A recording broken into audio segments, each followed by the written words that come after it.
एक महत्त्वाची बातमी, कृषी उत्पन्न बाजार समितीतल्या परवाना असलेल्या व्यापाऱ्याला 10 लाख रुपये बँकेतून काढण्याची परवानगी द्यावी अशी मागणी राज्याचे कृषी आणि पणन मंत्री सदाभाऊ खोत यांनी केली आहे। माल विकल्यानंतर शेतकऱ्यांना वेळेत पैसे द्यायचे, रोखीचा व्यवहार करता यावा याकरता ही मागणी केंद्राकडे राज्य सरकारच्या वतीने करत आहोत अशी माहिती त्यांनी दिली आहे।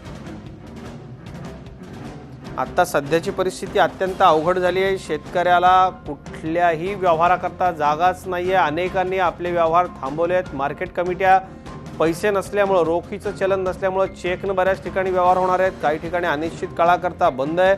त्यामुळे एपीएमसीतल्या व्यापाऱ्याला 10 लाखांपर्यंतची रक्कम बँकेतून काढण्याची परवानगी द्यावी याकरता राज्य सरकार केंद्राकडे आता प्रयत्न करते।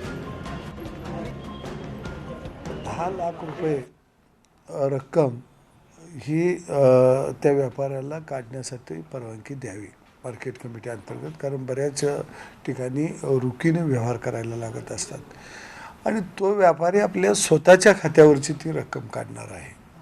त्यामुळं शेतकऱ्यांना पैसे जर वेळेत पोचवायचे असतील तर ही सोय होणं अत्यंत गरजेचं आहे आणि तसा प्रस्ताव आम्ही आजच केंद्र सरकारला सादर करत आहोत।